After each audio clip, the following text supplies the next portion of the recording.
ID sir classes में आपका स्वागत है। आज अगला एक्सरसाइज करेंगे 1.2 का, ठीक है। 1.2 का। अब 1.2 में क्या करना, देखो कहा है निम्नलिखित संख्याओं को अभाज्य गुणनखंड के रूप में व्यक्त कीजिए। यानी हमें किसके रूप में करना है? अभाज्य के रूप में, अभाज्य गुणनखंड के रूप में। तो सबसे पहले हम जान लेते हैं कि भाज्य और अभाज्य होता क्या है। भाज्य और अभाज्य होता क्या है? कहते हैं जो स्वयं तथा एक के अतिरिक्त किसी भी संख्या से विभाजित हो जाए उसे हम भाज्य संख्या कहते हैं। भाज्य संख्या उन संख्याओं कहते हैं जो स्वयं तथा एक से के अतिरिक्त किसी भी संख्या से विभाजित हो जाए उसे हम भाज्य संख्या कहते हैं। जैसे 4, 6, 8 ये उदाहरण ले लेते हैं। अब देखो 4 तो 4 से कटेगा ही, 1 से भी कटेगा, लेकिन जो हमारा 4 है वो 2 से भी कट जाएगा, इसलिए क्या हो जाएगा? भाज्य संख्या हो जाएंगे। जैसे 6 है, ये तो 6 और 1 दोनों से कटेगा ही, लेकिन 2 और 3 से भी कट जाएगा। जैसे हमारा 8 है तो ये 8 से कटेगा और 1 से भी कटेगा, लेकिन यहाँ ये 4 से भी कट जाएगा और 2 से भी कट जाएगा। तो हम यहाँ पर देख रहे हैं जो 4 है, 6 है, 8 है, ये स्वयं तथा एक के अतिरिक्त अन्य संख्याओं से भी विभाजित हो रहा है, अतः भाज्य संख्या कहलाएगा। इसका जस्ट उल्टा क्या होता है? अभाज्य संख्या। अगर कोई भी संख्या स्वयं तथा एक के अतिरिक्त किसी अन्य संख्या से विभाजित नहीं होता है तो वो अभाज्य संख्या कहलाता है। इसके उदाहरण जैसे 2 हो गया, 3 हो गया, 5 हो गया, 7 हो गया, 11 हो गया, 13 हो गया। अब देखो यहाँ पर 2 सिर्फ 2 से कटेगा या तो 1 से कटेगा, 3 है या तो 3 से कटेगा या तो 1 से कटेगा, 5 है या तो 5 से कटेगा या तो 1 से कटेगा। इसी तरह सब नंबर हैं, ऐसे नंबर क्या कहलाएंगे? अभाज्य नंबर कहलाते हैं। देखो फिर से एक बार समझा दे रहे हैं। भाज्य संख्याएं वही संख्याएं होती हैं जो स्वयं तथा एक के अतिरिक्त किसी अन्य संख्या से विभाजित हो जाती हैं, भाज्य संख्याएं कहलाती हैं। और भाज्य संख्याएं वो संख्याएं होती हैं जो स्वयं तथा एक के अतिरिक्त किसी अन्य संख्या से विभाजित नहीं होती, ये क्या कहलाती हैं? अभाज्य संख्याएं। अब हम जानते हैं जो अभाज्य गुणनखंड क्या होता है। आइए देखते हैं, अभाज्य गुणनखंड करते हैं।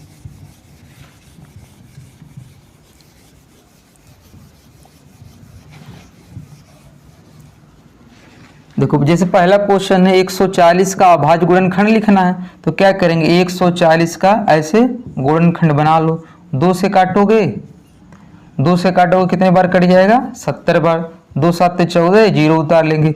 फिर 2 से काटेंगे, 2 3 6, यहाँ 1 बचेगा, 10 हो जाएगा, 2 5 10। अब देखो ये 5 से कटेगा, 5 7 35, फिर 7 से काट देंगे, 7 1 7। तो यहाँ पर 140 के अभाज्य गुणनखंड क्या हो जाएंगे? देखो 2 कितने बार है? 2 बार है, तो इसको क्या लिख सकते हैं? 2 का स्क्वायर। उसके बाद क्या बचा? 5, उसके बाद 7। यही क्या हो जाएंगे? अभाज्य गुणनखंड। अतः 140 के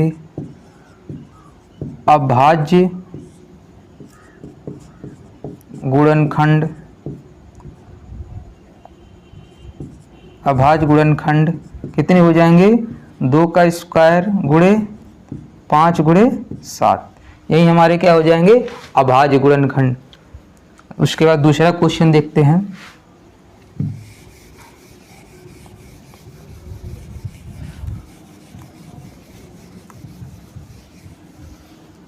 दूसरा क्वेश्चन है 156 का अभाज्य गुणनखंड बताना है। सबसे पहले क्या करेंगे?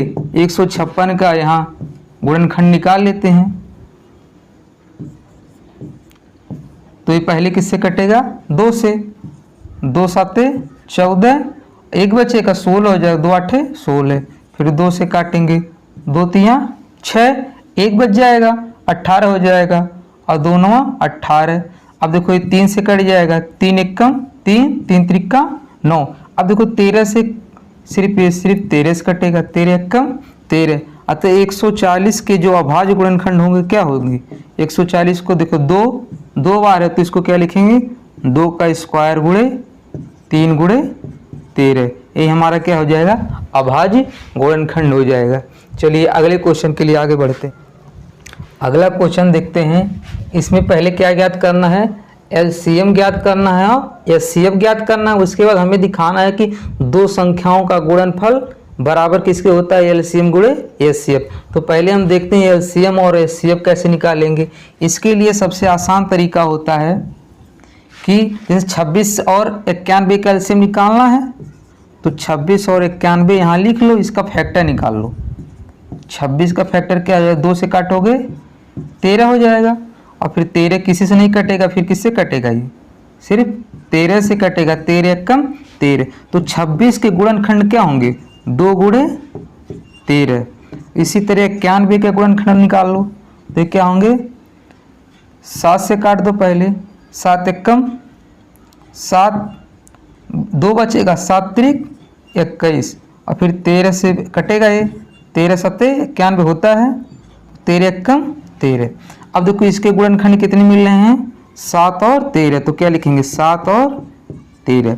अच्छा देखो, जब एलसीएम निकाला जाता है, ठीक है, तो सारे गुणनखंड को ले लिया जाता है, लेकिन जब एचसीएम निकाला जाता है तो कॉमन गुणनखंड को लिया जाता है। जैसे एलसीएम ले रहे हैं तो क्या होगा, एलसीएम में देखो 2 है तो 2 लिख लो, फिर 7 है 7 लिख लो, 13 देखो दोनों में है तो, लेकिन जो उभयनिष्ठ होता है वो एचसीएम में दिखाया जाता है। एलसीएम में क्या होगा, 13 भी आ जाएगा, तो इसका गुणा कर लो, जो आएगा वही एलसीएम हो जाएगा। 7 दूनी 14, 14 का 13 में गुणा करोगे तो कितना हो जाएगा, 3 चौक 12, और 3 एकम 3 1 4, और फिर 14 एकम 14, 2 4 4 8 1, 182।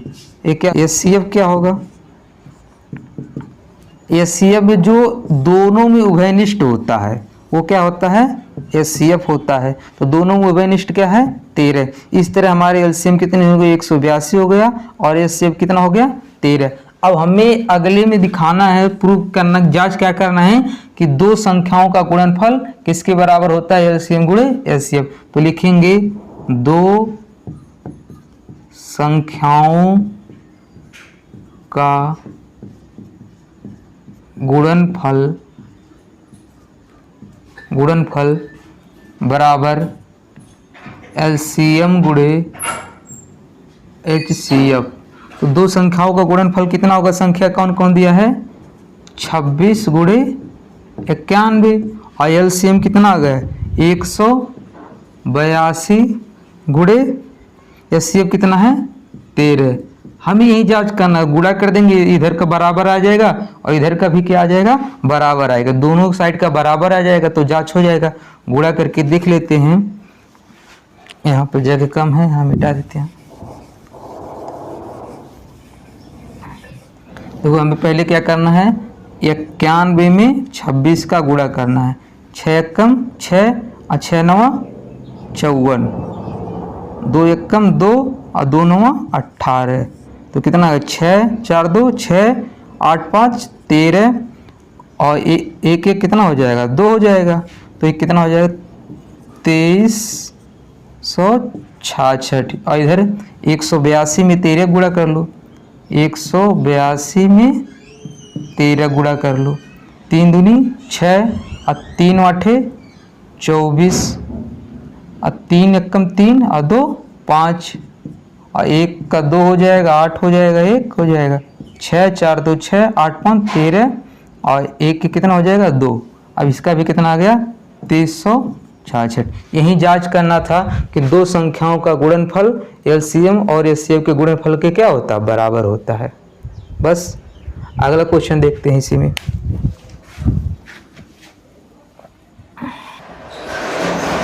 अब देखो सेम उसी क्वेश्चन का अगला पार्ट है कि 510 दिया है और 92, इसका क्या निकालना है, एलसीएम निकालना है और एचसीएफ। तो पहले एलसीएम एचसीएफ निकालेंगे उसी तरह, और उसके बाद फिर क्या दिखाएंगे, दो संख्याओं का गुणनफल उसके एलसीएम गुणे एचसीएफ के क्या है, बराबर है। तो पहले हम क्या करते हैं, एलसीएम निकालने के लिए इसका फैक्टर बनाते हैं 510 और कितना है 92।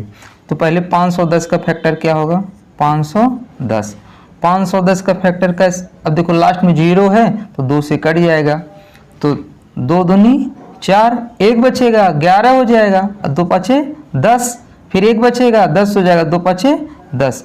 अच्छा आप देखो इसके लास्ट में 0 2 4 6 8 नहीं है, इसलिए 2 से अब नहीं कटेगा। अब किससे कटेगा? 3 से कटेगा। 3 8 24, तो इधर कितना बचेगा? 1 15 हो जाएगा, 3 पाँचे 15। फिर देखो 3 से कटेगा क्या?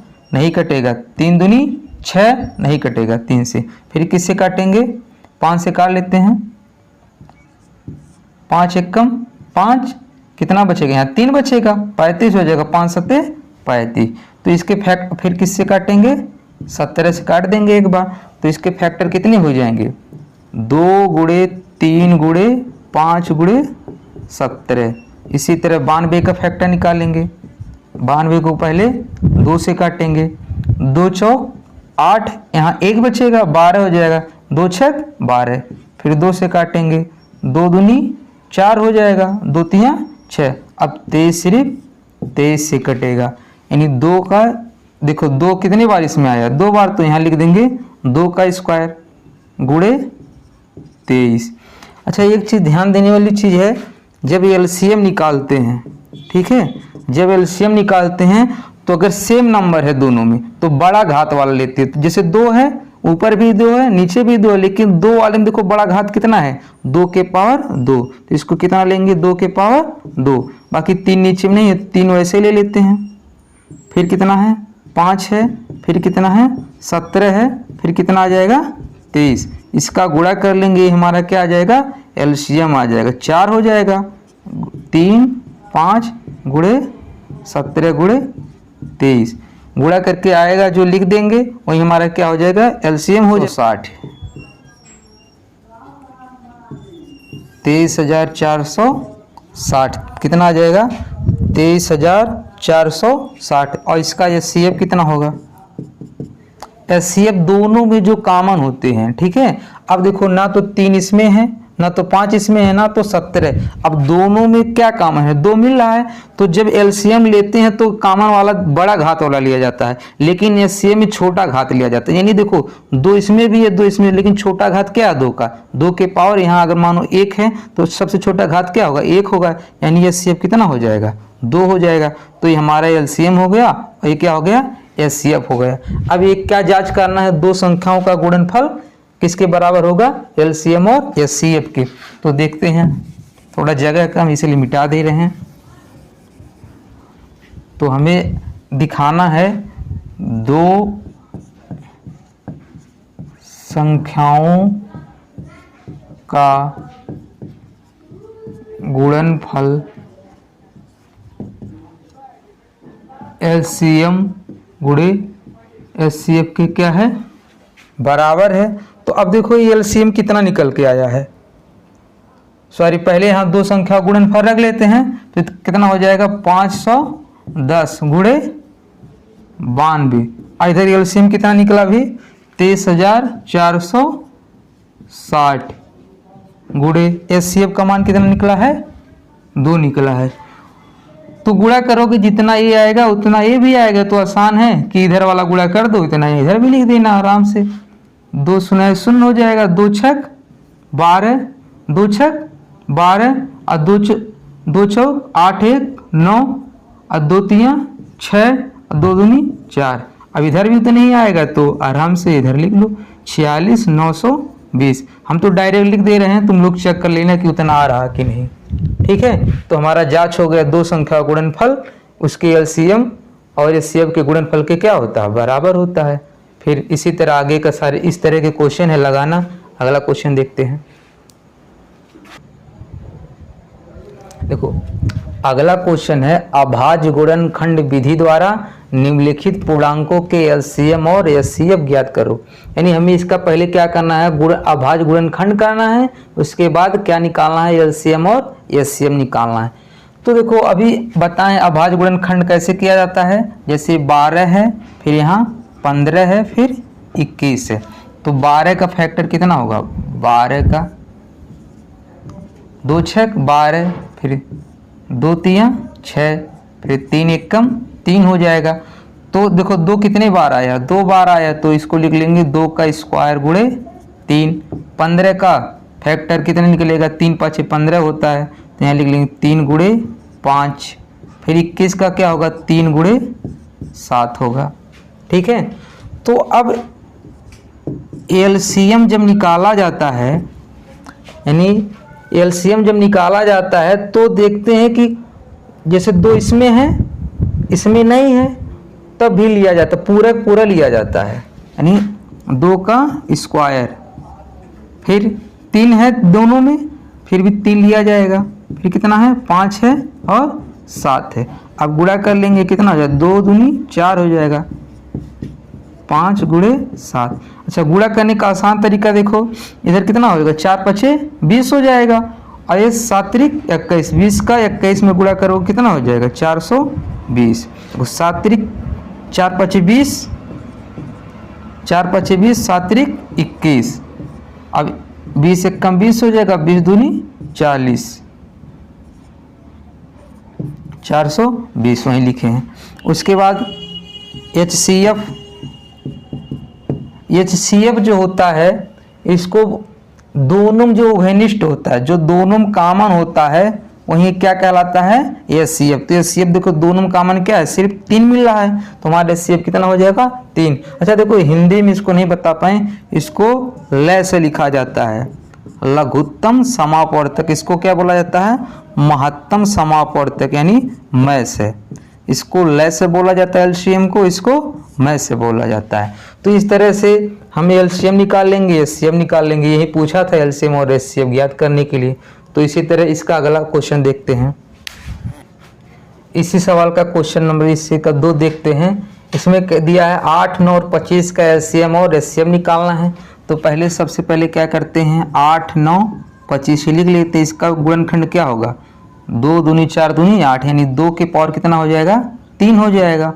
और 9 का क्या होगा, 3 का स्क्वायर 9 हो जाएगा। अब 25 का फैक्टर क्या बनेगा, 5 का स्क्वायर। अब हमें क्या निकालना है, एलसीएम निकालना है, यानी ल से निकालना है। ल से निकालने के लिए एलसीएम निकालने के लिए देखते हैं, इसमें 2 का अधिकतम पावर कितना है, 2 की पावर 3 है, और 3 की पावर कितना है, 2 है। 5 की पावर कितना है, 2 है। इसको टोटल लिख लेंगे। अब 2 के पावर अभी देखो 8 हो गया है, 3 का स्क्वायर 9 हो गया है, और 5 का 25। इसका गुणा कर लेंगे, जो आएगा वही क्या हो जाएगा, एलसीएम हो जाएगा। तो 8 9 कितना होगा, 72 होगा, और ये कितना है, 25। अब 72 में 25 का गुणा कर लेते हैं, 72 का 25 में गुणा कर लेते हैं। तो देखो 5 दूनी 10, और 5 7 35, 1 36, 2 दूनी 4, 2 7 14, 0 6 4 10, 4 3 7 1 8 1, कितना हो जाएगा ये, 1800। कितना हो जाएगा, 1800। यानी हमारे एलसीएम कितना आ गया, 1800। अच्छा, ये सीएफ में ध्यान दो, अभी बताए हैं कि अगर कोई इसमें कॉमन रहेगा, 3 नंबर है, तीनों में जो उभयनिष्ठ गुणनखंड होगा यानी कॉमन होगा, वही क्या होगा, एचसीएफ होगा। अब तो ना, तो इसमें अगर ऊपर वाले में 2 है तो नीचे वाले में 2 नहीं है, बीच वाले में 3 है तो ऊपर 3 नहीं है, इसमें 5 है तो ऊपर भी 5 नहीं है। अब क्या करेंगे एचसीएफ निकालने के लिए, जब कोई उभयनिष्ठ गुणनखंड नहीं मिलता, उन संख्याओं का एचसीएफ हमेशा कितना होता है, 1 होता है। कितना होता है, 1 होता है। अगर किसी भी संख्या में, ठीक है, कोई अगर कॉमन नहीं है तो उसका एचसीएफ क्या होगा, 1 होगा। ठीक है, अगला क्वेश्चन देखते हैं। अगला क्वेश्चन देखते हैं, इसमें दिया है 2 नंबर है, इनका एचसीएफ कितना दिया है, 9 दिया है, और इसका क्या ज्ञात करना है, एलसीएफ ज्ञात करना है। ठीक है, अब देखो भाई, एचसीएफ दिया है और हमें ज्ञात क्या करना है, एलसीएम। हमें ये 2 नंबर भी तो पता है, अभी हम पढ़े हैं कि क्या होता है, 2 संख्याओं का गुणनफल, 2 संख्याओं का गुणनफल एक किसके बराबर होता है, एलसीएम गुणे एचसीएफ के बराबर होता है। अभी पढ़े हैं। तो 2 संख्या कौन कौन है, 306 और गुणे 657। अच्छा, एलसीएम ज्ञात करना है, इसको ऐसे लिख दो, एलसीएम ही लिख दो, और HCF अभी देखो ये दिया है, HCF क्वेश्चन में दिया है कि कितना है 9। अब LCM ज्ञात करने के लिए 9 इसके नीचे आ जाएगा, यानी LCM बराबर कितना हो जाएगा 306 गुणे 657/9। अच्छा 9 से देखो कौन कौन संख्या इसमें से कौन कट रहा है, ए कट रहा है कि ए कट रहा है, तो इसको देखो 9 तिरिक 27 होगा, यहाँ कितना बचेगा 3 बचेगा, 36 हो जाएगा, 9 चौक 36 से कट जाएगा, 9 तिरिक 27 3 बचेगा 36 और 9 चौक 36, यानी इधर कितना बचेगा 34 गुणे 657। अब गुणा करने जो आएगा वही हमारा क्या हो जाएगा एलसीएम हो जाएगा, गुणा कर लो 657 का 34 में गुणा कर देते हैं तो कितना होगा 4 सत्ते 28, हाथ में 2, 4 पचे 20 2 22 और 4 छक 24 2 26, फिर काटते हैं 3 सत्ते 21, हाथ में 2, 3 पचे 15 2 17, 3 छक 18 और 1 19। अब इसको क्या करते हैं ऐड कर देते हैं 8 2 1 3 6 7 13 9 2 11 1 12 और 1 की कितना हो जाएगा 2, तो कितना आ जाएगा 22,338। तो हमारा एलसीएम कितना हो गया 22,338, ये हमारा आ गया। अगला क्वेश्चन देखते हैं। अच्छा अगला क्वेश्चन देखो, कह रहा है व्याख्या कीजिए 7 गुणे 11 गुणे 13 प्लस 13 और 7 गुणे 6 गुणे 5 गुणे 4 गुणे 3 गुणे 2 गुणे 1 प्लस 5 भाज्य संख्या क्यों है। ये इसको हमें दिखाना कि भाज्य क्यों इसको हम बोल रहे हैं। तो बताएं अगर भाज्य संख्या होगा तो क्या होगा स्वयं तथा एक के अतिरिक्त किसी अन्य संख्या से विभाजित होगा। अगर स्वयं तथा एक के अतिरिक्त अन्य संख्या से विभाजित होगा तो ये भाज्य संख्या होगा, ये हमको दिखाना है। तो पहला मान लेते हैं ए बराबर कितना दिया है 7 गुणे 11 गुणे 13 प्लस के 13। तो अब देखो इसमें यहाँ प्लस 13 है, ठीक है, अब इसमें 13 कॉमन हो सकता है कि नहीं, तो 13 अगर हम कॉमन कर देंगे तो कितना बचेगा 7 गुणे 11, यहाँ से 13 निकल गया, यहाँ कितना बचेगा प्लस के 1, तो 13 11 सत्ते 77 प्लस के 1 कितना हो जाएगा 13 गुणे 77 और 1 मिलकर कितना हो जाएगा 78। अच्छा अब देखो इसका गुणा करने में कुछ भी नंबर मिले, यही देख लो कि ये जो नंबर है ये किससे कट रहा है 13 से भी कट रहा है और 78 से भी कट जाएगा, या इसी में 2 से भाग करोगे ये तब भी कट जाएगा। तो इससे हमें पता क्या चलता है भाज्य होगा, जो कि ए जो संख्या है वह 13 से भी, ये जो संख्या वह 13 तथा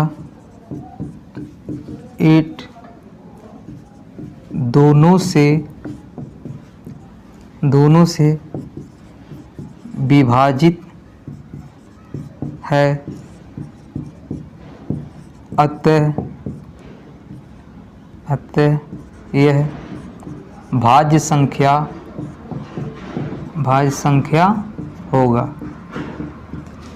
अभी हम बताए थे कि अगर कोई संख्या है स्वयं तथा एक के अलावा किसी अन्य संख्या से विभाजित हो तो क्या कहलाएगा भाज्य कहलाएगा।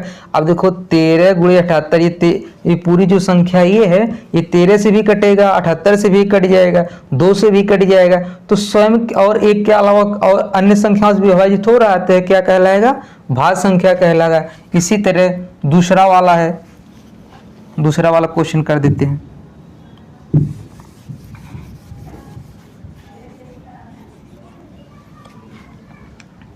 दूसरे वाले क्वेश्चन में देखो यही क्वेश्चन है, इसमें क्या करते हैं 5 कॉमन कर देते हैं। 5 जब कॉमन करोगे तो कितना हो जाएगा 7 गुणे 6, यहाँ से 5 निकल जाएगा, गुणे 4 गुणे 3 गुणे 2 गुणे 1 प्लस के 1, 5 7 गुणे 6 गुणे 4 गुणे 3 गुणे 2 प्लस के 1 गुणे 1 प्लस के 1। अच्छा देखो, इसमें जो हमारा ये संख्या मान लेते हैं किसके बराबर है, b के बराबर है, तो ये 5 से भी कटेगा, यहाँ गुणा करने जो आएगा उससे भी कटेगा। तो हम कह सकते हैं कि ये जो हमारा संख्या यहाँ पर लिख देंगे, चूंकि b जो संख्या है वह 5 तथा जो भी संख्या यहाँ आएगा 5 तथा अन्य संख्या से भी विभाजित है, अतः क्या होगा, भाज्य संख्या होगा। देखो यहाँ 5 से भी कट रहा है, जो भी ये नंबर आएगा इससे भी कटेगा, अतः हम कह सकते हैं b जो संख्या है वह 5 तथा अन्य संख्या से विभाजित है, अतः क्या होगा, भाज्य होगा।